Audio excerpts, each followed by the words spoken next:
Hey, what's up, everybody? I'm StarofWisdom. And I'm Asa. And it's Pokemon Black and White Day. Here, wait. Oh, this person is giving me a rock. That's It's so Monday. wonderful. It is Monday. The day of... It's Pokemon Day.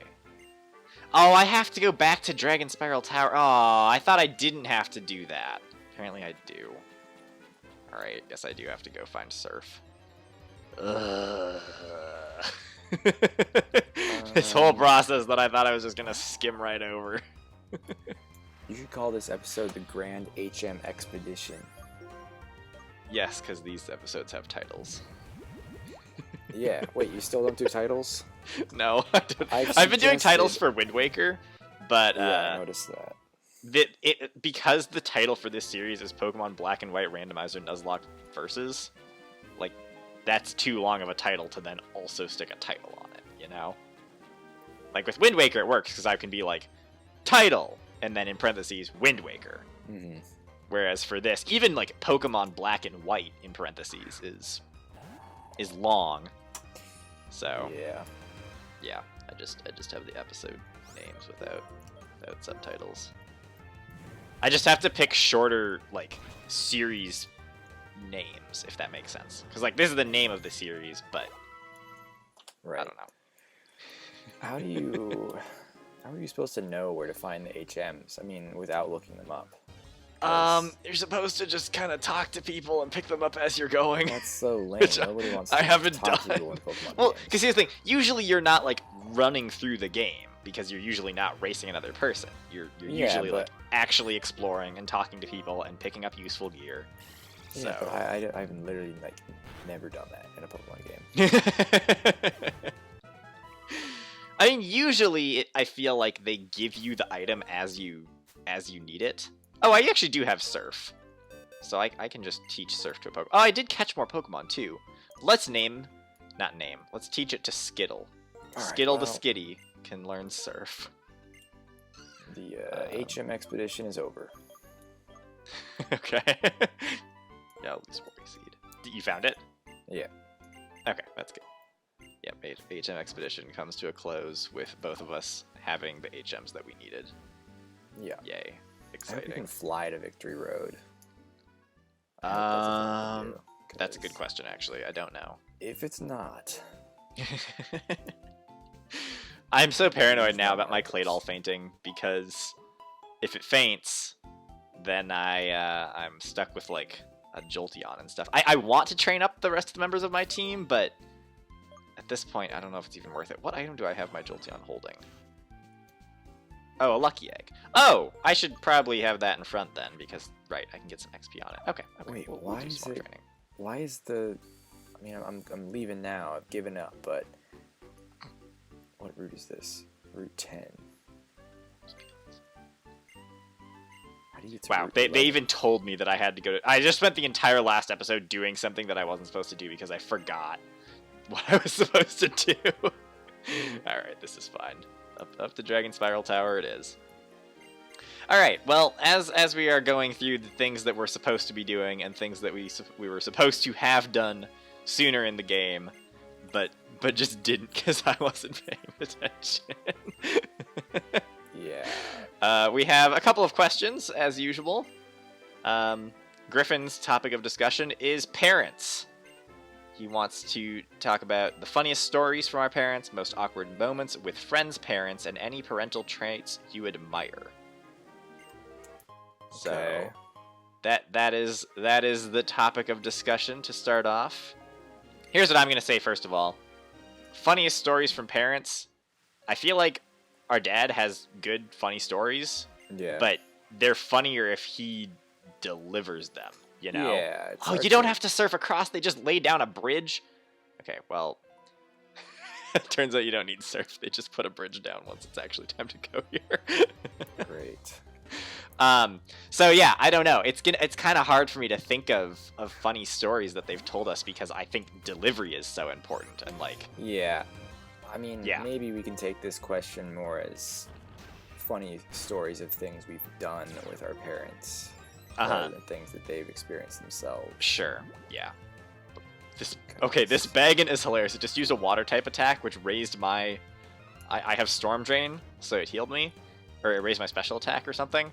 And then it's also holding a Toxic Orb, so it poisoned itself. Oh, I should probably actually be grabbing all these Storm items. Drain... Wait, since when does Storm Drain raise your special attack? I thought Storm Drain healed you. I'm probably just remembering this incorrectly, It must have though. changed. No, I think Storm Drain... No, yeah, that's right. Storm Drain raises special attack. But yes, funniest stories. I don't know. Do you have anything off the top of your head that you can think of? Or I mean, if you good have stories? something, go ahead. Well, I have the story from our dad when he was a kid. One story that I remember that I think is kind of funny. Yeah, go for it. Basically, our dad has webbed toes. Not on all of his toes, but between 2 toes. Yep. And he didn't realize that was not the norm. Like, he thought that's what everyone's toes were like. So he basically has a story from his childhood of, like, being at the pool with his brother and a friend, and, like, teasing his brother for not having webbed toes. And then his brother and their friend, like, pointing out to their mutual friend, like, "Hell, look at him, he doesn't have webs on his toe." And then the friend being like, "What the heck? No, no one has webs on their toes." Right. So that's my funny story that came to mind. Okay. I just think the funny part of that is that, like, he was trying to tease his brother for Right, yeah, not I mean- having webbed toes. Yeah. Like, that, it just totally backfired. Yes. Yes. Anyway. That's my funny story contribution. But again, the stories are funnier when the person who they actually happen to delivers them. Because, there's a strength boulder in here too. I don't have strength. Okay, where did you find strength? Nimbasa City, in one of the westernmost houses, there's a blue-haired person Okay. who had it. Well, I guess I don't need it right now. I can come back and get it later, but... Is this Pokeball a static encounter? No, it's not. Just randomly made it to this. I dislike Victory Road so much.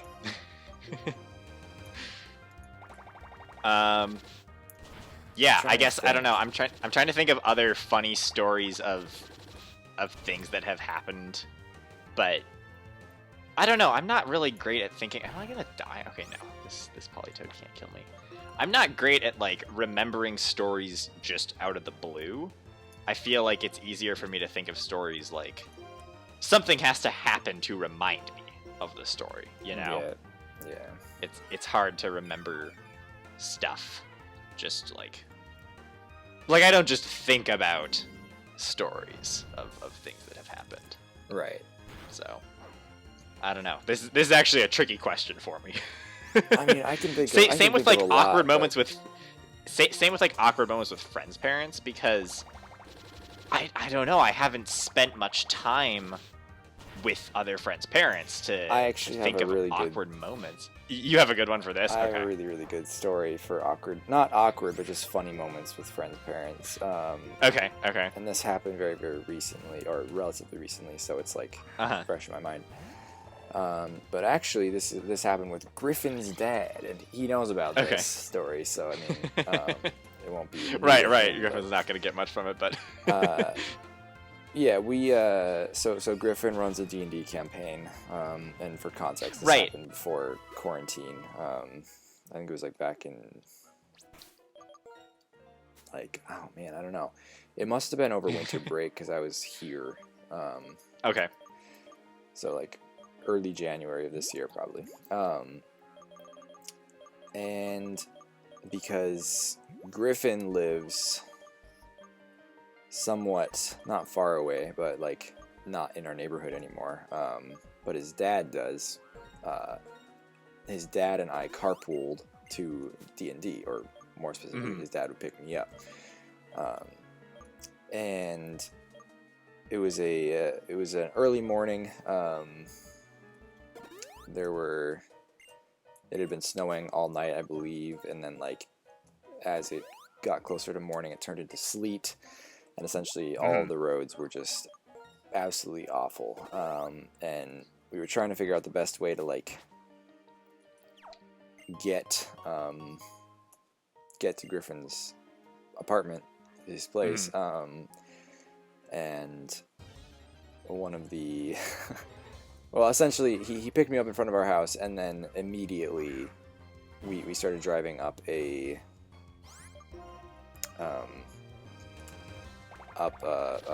kind of hill near our house, and right off the bat we ran into difficulty because we got about halfway up the hill before the accelerator or whatever, the gas just stopped helping us go forward, and then we just started the hill was icy, backwards. right? Yeah, it was just absolutely covered in ice. So we started sliding backwards, completely out of control in this car, and there were cars parked, as they are, you know, on either side of the street, and we did a full, like, 180 in the car.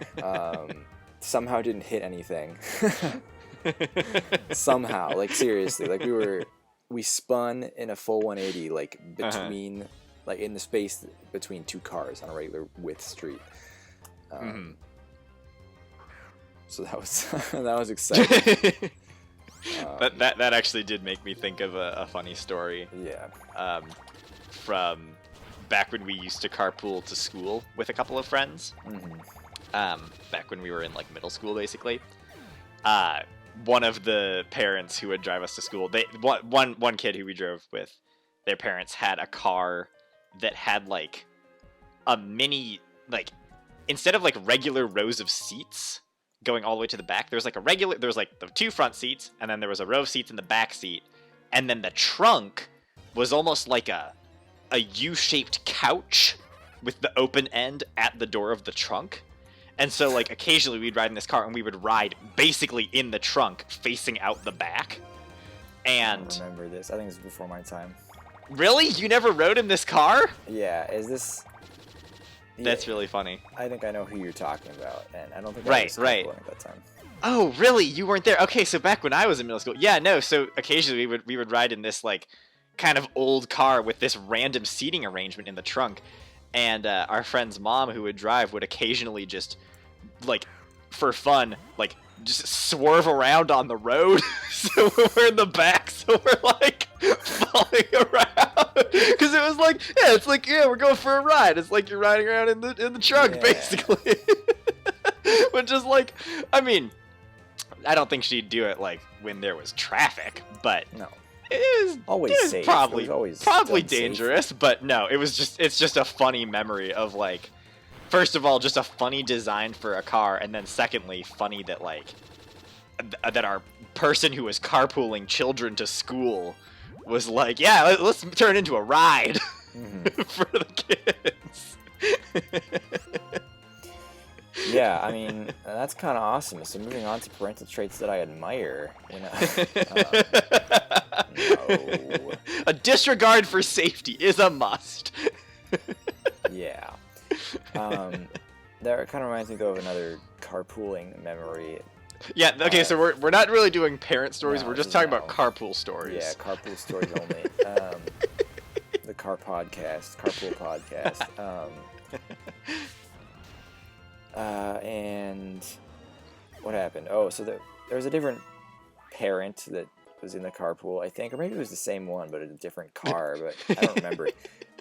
And correct me if I'm wrong, because this is kind of a hazy memory, but wasn't one of the cars, didn't they have, like, no floor in one section of the back seat? I don't remember if that was in the back seat. I remember in the front right seat, there was a hole. There was a hole in the car, like in the floor. Like I think it had either rusted through or something. Well, because I think one of the carpool person's parents was a mechanic, right? And so I think he had a couple of cars that were either in the process of being worked on, or in the or like they would repair their own cars, you know? Yeah. So it wasn't just like that, oh yeah, we're just driving around in this totally unsafe vehicle. It was like, yeah, no, besides the hole in the front floor, you know, it's a small hole. Yeah, you just have to put your feet on their side. Right. I don't think I ever rode in the front. I don't think they ever let anyone but their own kid ride in the front. Right. Of that car. Yeah. Am I supposed to be helping these people fight Team Plasma? I found some Team Plasma. Oh, they want me to go this way. Okay. I think I'm going the right direction. I'm like super frustrated with this. I hate Victory Road. I mean, why would Victory Road is always just a maze. Like, you have to buy repels. I mean, they have basically removed Victory Road from current Pokemon games, which, yes, Victory Road has always been a pain to go through, but I also feel like that's an important part of the game, is like, it's this final challenge, you know? Because it's kind of a letdown now in games, where you go to the Elite Four and it's just like, oh, you're just here. There was no final challenge. Right, yeah, no, it's also a really nice... It's also a nice final training area. Like, if you are under-leveled, it gives you an opportunity to, like, fight against high-level wild Pokemon. I mean, I think if they made Victory Road, if they re-implemented it in new games, but, like, made it so that...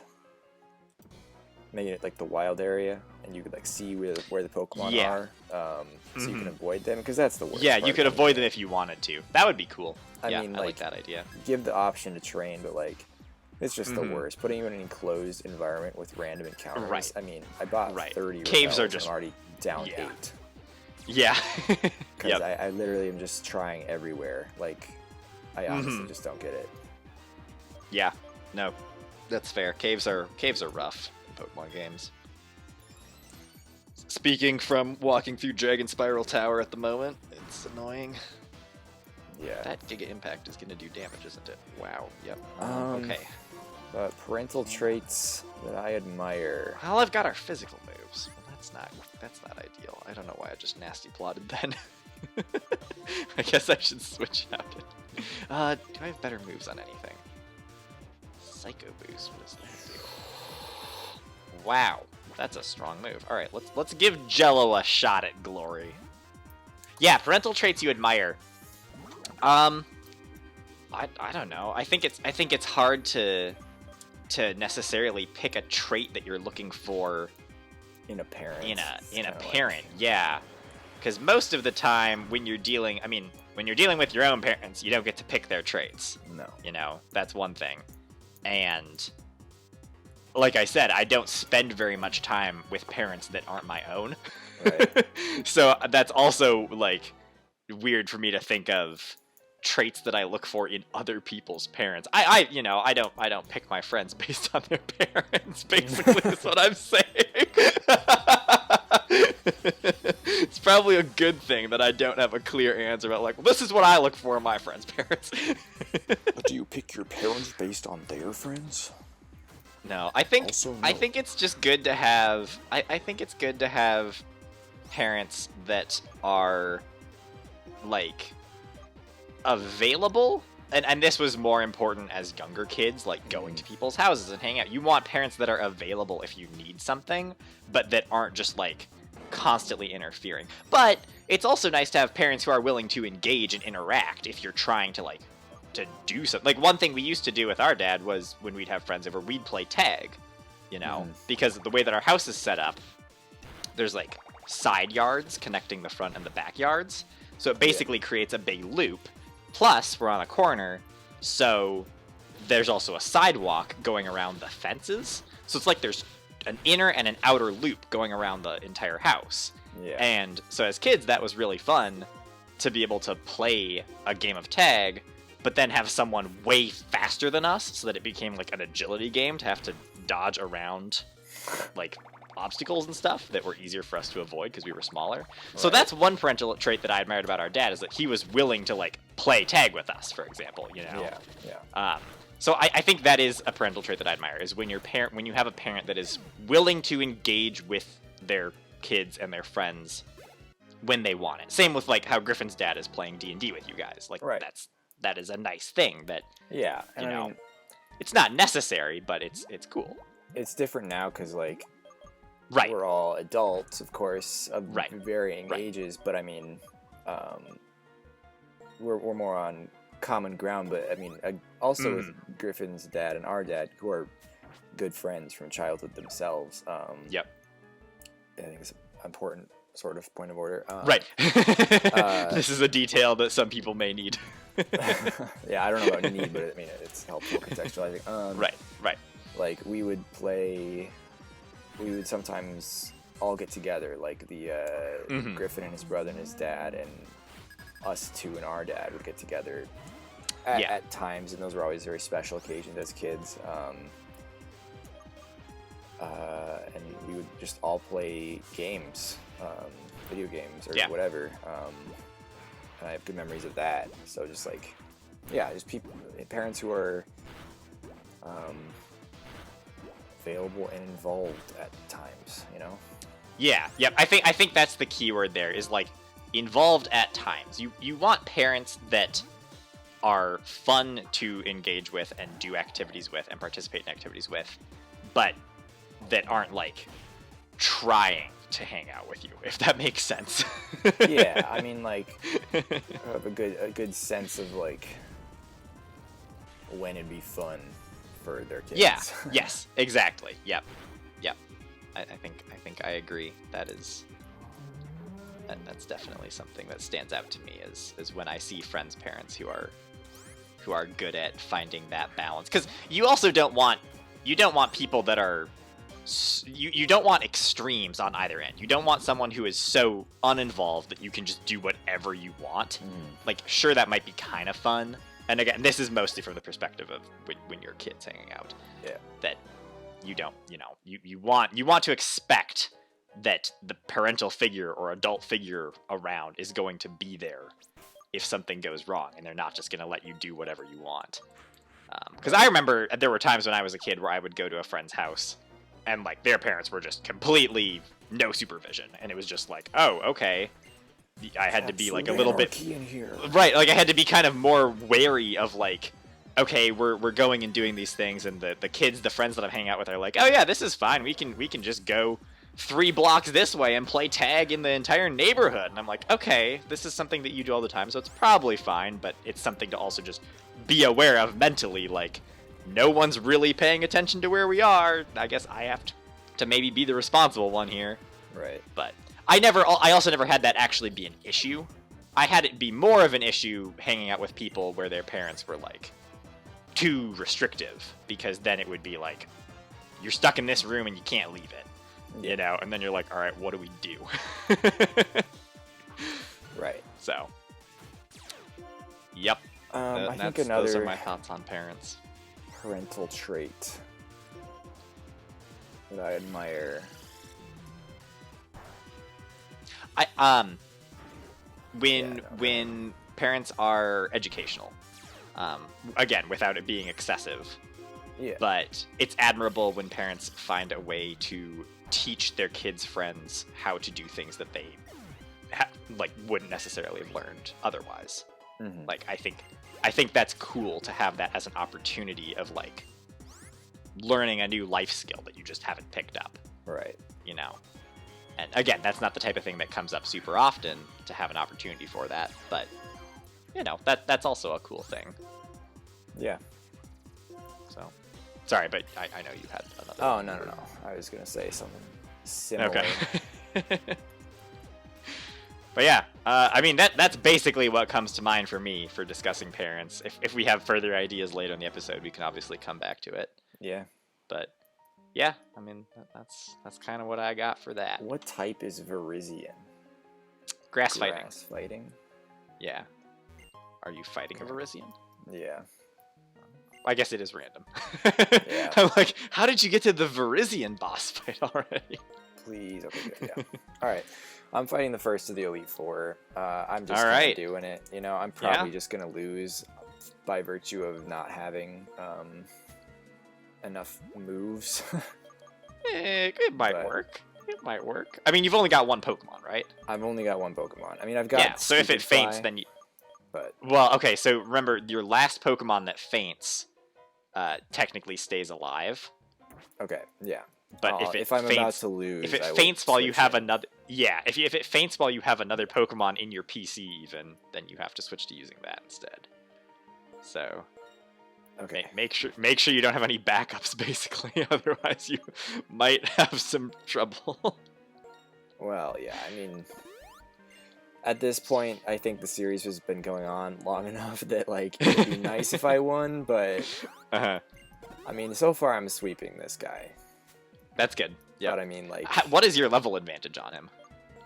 I have no idea. I've not been looking at their levels. Wow, he had Varisian and Terrakion. That's kind of. Is that fighting as well? Yeah, it's rock fighting. Yeah, I'm 21 levels higher than this guy right now. Okay, yeah, that's probably sufficient. Just die, Terrakion. Thank you. We also have a couple of questions, a couple topics from Sam. The first one was create a Rotom form with a type that hasn't been used yet. Ooh. And I like this one because I really like Rotom. Rotom's a cool Pokemon. Yeah. Why don't you start? Trying to think of new types. So here's Rotom's whole thing. Is Rotom goes into appliances and possesses appliances and loses its ghost typing because it's not necessarily that it's just possessing the appliance. It is possessing the appliance, but it's also like giving artificial life to the appliance by powering it. It's like a power source. Right. Like in Sword and Shield, we see it powering the Pokedex and the phone and the bike. You know, those are all things that Rotom is, and the PC even. Yeah. So the big thing that I would like to see, and I'll try to think of another answer besides this, but the big thing that I would like to see is in Alola, we saw Rotom Pokedex, and of course in the Galar region, we see the phone Rotom. Why are these not forms? Why is there no electric steel type Rotom form that is the Pokedex or the Rotom phone? Like, why is this not like just an actual form for Rotom? It really bothers me. Wait, I'm sorry. That Rotom. What appliance? It can possess you. It possesses and powers your phone in Sword and Shield. It's the Rotom phone. Well, your phone is like where the Pokedex is located and how you access your PC and everything. Like, okay, it's all just through a smartphone, basically. So, basically, it's like the Pokedex exclusively from Alola taken up to another level. Right. So I just don't understand why the Pokedex wasn't its own form. You know, like it should be an electric steel type. It should be the Pokedex form. Because here's the thing: when you switch the Rotom type, most of the time they all have the same stat lines, and they just get one new move, and their typing changes. Like that's all that happens. It would make. I mean, I don't know. I guess Electric Steel is a powerful typing, and then it also has Levitate. But you've got Magnezone that has Levitate. I don't know. I just feel like this is totally possible, and I just don't understand why they haven't done it. It bothers me a lot. Because we know that Rotom can possess these appliances and power them the same way that it powers and possesses appliances that actually give it forms in battle. So why is the Pokedex so different? Anyway. So that's my kind of cheating answer of being like, this should just be a thing. This isn't me thinking of an original idea. It should just be a thing. Right. Other appliances, I've seen ideas of having a Rotom possess a toy robot, because I think in the original, like Charon's journal notes, it mentions that Rotom possessed a robot, like a toy robot, and walked around. That would also be cool. I don't really know. I think, again, that would probably make sense as an electric steel type. Mm-hmm. So that would also be kind of a cool design. But thinking of other types, and then instead of like thinking of appliances first and then trying to backtrack from that to a type, what kinds of types do we want? They've got water, grass, ice, fire, flying, and ghost are obviously already taken. So thinking of other types that haven't been done yet, we have water, grass, and fire, which is like a main trio. Maybe... what would be a good one? What about a fighting type appliance, like a Rock'em Sock'em toy? A Rock'em Sock'em robot? Yeah. That would be pretty funny. That would be entertaining. Isn't there a ability called Arena Trap or something like that? There is. Well, but Rotom always has Levitate. So That's part of why I don't understand why there aren't more forms. It's not like they have to put too much effort into making the new forms, because they always have the same ability. They've always got the same stat lines. But it would be cool if it had its own ability that was Arena Trap. That would make sense, and that would be neat. That should just be its own Pokemon, a Rock'em Sock'em thing that has Arena Trap. Can I make a quick aside about? So I'm two Elite Four members in, but their last Pokemon was a Lugia, which like I don't think it hit me once because it had Sketch and Simple Beam. I don't know what those moves are. Well, but... Sketch copies a move that you use. Yeah. And then Simple Beam just turns your ability to simple. Oh, great. Doesn't do damage. But anyway, it had a lot of HP, as you might expect from a main title legendary. Yep. And really took a hit on my move usage there after it used a full restore. So that's like... Right. Yeah, that is tricky. Sucks. Sucks. I hope this Side Strike kills this Salamence. I mean, it's like literally, like, I've got like 50 moves to kill the Elite Four. Yeah, that's going to be the main challenge here for you. Yeah. Which is kind of interesting, you know? I mean, it's different. It's not exactly the normal challenge. Gone into it with like more preparation, but literally I looked up like, okay, can you buy PP ups in this game? No. Yeah. Can you buy max PP or whatever? No, you can't. Can you buy Lepa berries? No. Where can you find them? But from this one Pokemon trainer on this route that you don't have access to until after the Elite Four, it's like, okay. Yeah, there's just no good way to get, you know, PP restoring items until like afterwards. What about this? What about the TM for Shadow Ball or something, so I could have at least a stab move or whatever? Like, But there's no guarantee that you would even be able to learn Shadow Ball. Well, right, exactly. Because TM compatibility is also randomized. Yeah. Every TM in the game is like 10,000 Poké-Dollars or whatever. I don't know. It's like, it's just weird. I mean, maybe I might be able to do it, to be honest, because I think I'm 3 Pokemon in on this third Elite Four member, and I've got... I don't know. I believe. I think it's possible. It's probably going to be kind of close, but I believe. Yeah, I'm trying to use Chatter now because that's my highest PP move. Oh crap, what did it just use? Oh well, whatever. Sorry, so we can go back to the topic. Yeah, I'm still just trying to think of other interesting types, because I was like, let's see, what if you wanted to try to do like a ground or a rock type? But I can't think of any good appliances that would be related to like ground or rock. Yeah, I mean, so I think I actually do need to go back to picking the appliance first, like and then see excavator, like a huge freaking like a big appliance. A big appliance. But here's the thing: really I still feel like gaining like. Well, I mean, that's the thing, is that's what Rotom takes the form of appliances. Right. It has to be an appliance. But like, if it is a big appliance like that, like machinery, that just strikes me as electric steel type. You know. Okay. Yeah. It's not as related to a particular element as some of the other, like oven being fire type. Yeah, that makes sense. The oven itself would make sense as steel, but it's related to heat. So yeah, of course. Well, here's what you could think of.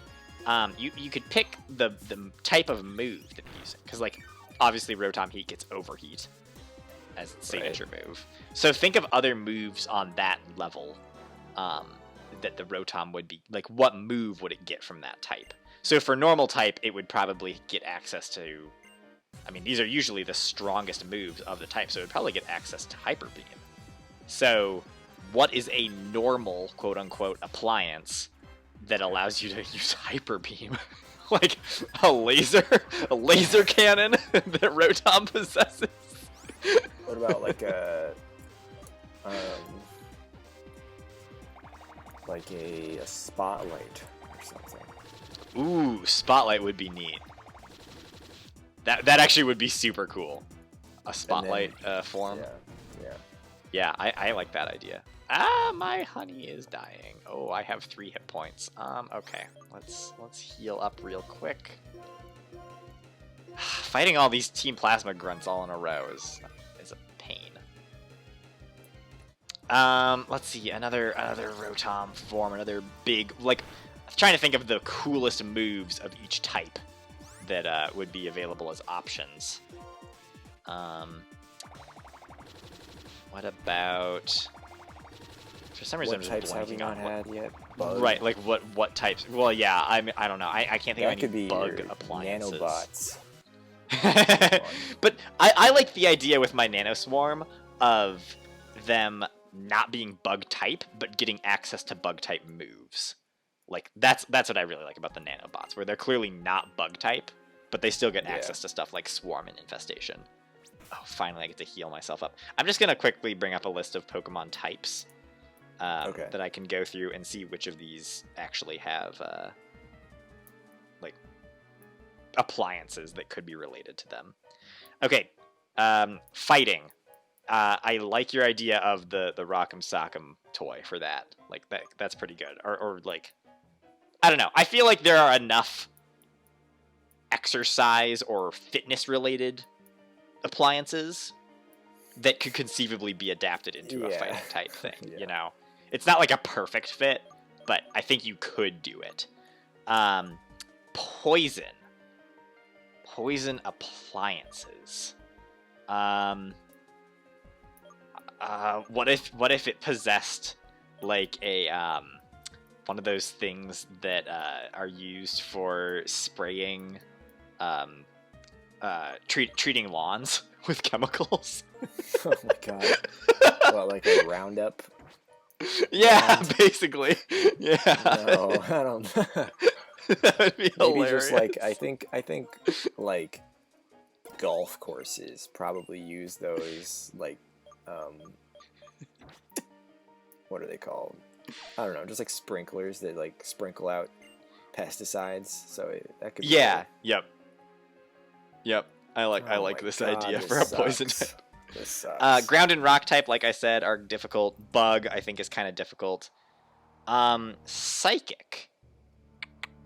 What is a good psychic? Oh, do I have to fight N here? Ooh, this might be tricky. He's got Zekrom. Oh, hello there. What's a good psychic type appliance? That's another weird one, though. You know, like there aren't psychic related appliances unless it was like an MRI machine or something. Yeah. Something for like taking brain scans. But it starts getting too bulky at that point. A dragon type. What kind of dragon type appliances? Oh no, they avoided an attack. That's just a waste. Oh my god, that was a critical hit. Okay, what is that move that they have that they keep using? I don't know. You'll have to watch what the text says. Never. I'll never do that. Okay. Oh my god. Okay, is it Psy Strike that they're using that's doing that much damage? Because, geez Louise, I thought I was... I mean, at this point, I think I just have to wait out its move usage on this, because it could get another crit and kill me.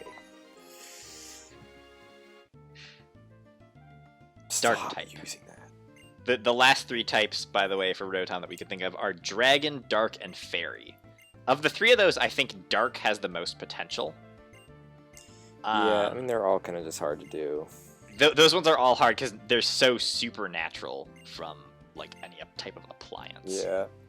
But there are appliances that are used to create darkness, create shade. Like, I don't know, maybe an umbrella. Yeah, truly a dark type Pokemon. Yes, not water type at all. I don't know. I guess Some, like, the big one that curtains. stands out to me is why we don't have an electric steel type appliance yet. Because that just makes sense to me. If it's possessing appliances, there should be an electric steel type one. Yeah. So, wait, Relic Castle? Oh, I am supposed to go to the Relic Castle. This is actually a real thing that I was partially convinced the whole time that you were just doing an extra quest. But I guess that is actually a place that I'm supposed to go. Yep. I should also run back to Nimbasa and get Strength before I forget. Anyway, that's what I got for Rotom forms. Sam's other question is, what should the next Reggie be? If we even need more Reggies. So, I mean, we obviously had Regirock, Regice, and Registeel were the original trio. Yeah. And then they introduced Regigigas as like the creator of all of them. And then now in Sword and Shield we have Regidrago and Regieleki. So, I don't know. I'm curious what you think about this first. And then my answer's really short. I dislike the Reggies from Sword and Shield, and I think... Really? Yeah. Regieleki is good at all. Cool. So I think they should have just kept it with the originals. I don't really make new cool legendaries. Like, don't just keep... Yeah, I don't know. I think it was cool to add them to this trio, and I should explain. I feel like I talked about this in a different episode already, but maybe it was on a stream. So anyway, I will explain it again here. Is that I am not sure that there should be more Reggies because of the theming here. The way that I heard one person describe it was that Regirock, Regice, and Registeel represent the Stone Age, the Ice Age, and the Iron/Bronze Age in human history. And Regidrago can be used to represent the Dark Ages, where magic was kind of believed to be real and dragons were even to some extent, like there was just such a lack of information that something like a dragon type could feasibly have existed in consciousness. And then there's the Regieleki represents the information age, the digital age that we're currently in. So looking at it from that perspective is really cool to me. Dragon, it's like they clearly aren't thinking about it in that way.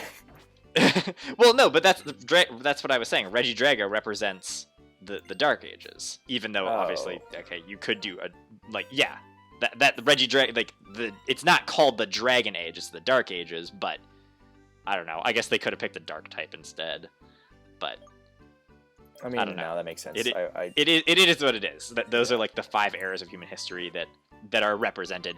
I'm not really on top. Oh, I already taught Surf to my Clefairy. I didn't realize it. I forgot. Let's teach it. This Clefairy's never gonna attack. Let's forget Ancient Power. I'm trying to think of like other eras in history that aren't represented there, and I can't think of any. Like, I don't think when I think of the Blank Age, it's the Middle Ages. There's, obviously the Stone Age, the Ice Age, the Iron Age, the Bronze Age, the Information Age, the Space Age. Maybe. When was that? Well, the Space Age is, I think, just this idea that has become the Information Age. Like, there was this obsession with going to space for a long time, and we kind of did that, but it's transitioned. We're kind of out of that now. We're not at. I mean, there's still stuff to discover from space for sure, but it's not the same like drive to like we need to have a man on the moon, because we did that and we were like, oh, it's the moon. Right. Not that there's not interesting stuff on the moon, but moon kind of sucks. Been there, done that. So I don't know. I guess a space age representation of a Pokemon would be, or of a Reggie, might be kind of cool. I'd like for Deoxys like a pure psychic to have more appearances. Yeah, I mean Deoxys kind of is that. It's like the space age Pokemon, and that also makes sense why it's the pure psychic type. And yeah, okay. There's a house in Nimbasa City. You said? Yep, all the way on the west side. Oh, on the west side. Okay. Yeah. Okay, looking around for strength. So yeah, I don't know that there should be any more Reggies if it continues along. If that's what we're accepting as the quote unquote explanation of what the Reggies represent is time periods in human history until we go to another time period. If we come into a new age after the Information Age, then sure, it makes sense for there to be another one. Right. But I think the idea is that their strength, very good. I think Regigigas is implied to have created each of the Reggies as humans progressed as a civilization. Like Regidrago was the first one it made. Is kind of the implication there. So this cutscene. Okay. Oh, sorry. No, go ahead. This cutscene when N's castle rises up from the ground, like it looks so bad when there's, because usually it like, you'd have the top screen beyond the top and bottom screens on a DS would be separated. But this is just like a cutoff, and it's like you can tell it's kind of meant to connect up, but it just doesn't line up. Right. Like usually your eyes would fill in the gap between the two screens because there's actually a space between them, but obviously that does not exist here. Well, in that case, maybe we should actually wrap up the episode here before you go into the castle. Yeah. And we have gotten through the questions. Yes, I think there's a place to heal them in the castle. Hopefully. So. Yeah, I think that's going to be it for this episode. Yeah. So yeah, thanks for watching. Thanks for your questions and ideas. As always, Asa is making solid progress. I'm technically doing stuff too, but I'm just so far behind that, you're doing End's Castle now. You're definitely gonna get to the champion before me. So. I beat the Elite Four. I did it. Right. You did it in like an episode. I had like eight uses of my moves left, but here's the thing: I can't remember if you have to refight the whole Elite Four and then do the champion battle. No, I have to look this up. If I look this up and you have to do that, I'm probably gonna quit. No, you still have to go. You still have to go to your End's Castle and catch whatever your random legendary is, and then name it. Weird Dog. Sam had a suggestion on the last video. We'll have to go back and check what it was. Weird Dog. Weird Dog. Yeah. Weird Dog. I really hope it's like a Zapdos. I really hope you have to name it Weird Dog. Yeah. But yeah, that's going to be it for today's episode. Thanks for watching. We'll be back on another Monday with another episode. Probably next Monday. And we will see you there. Bye.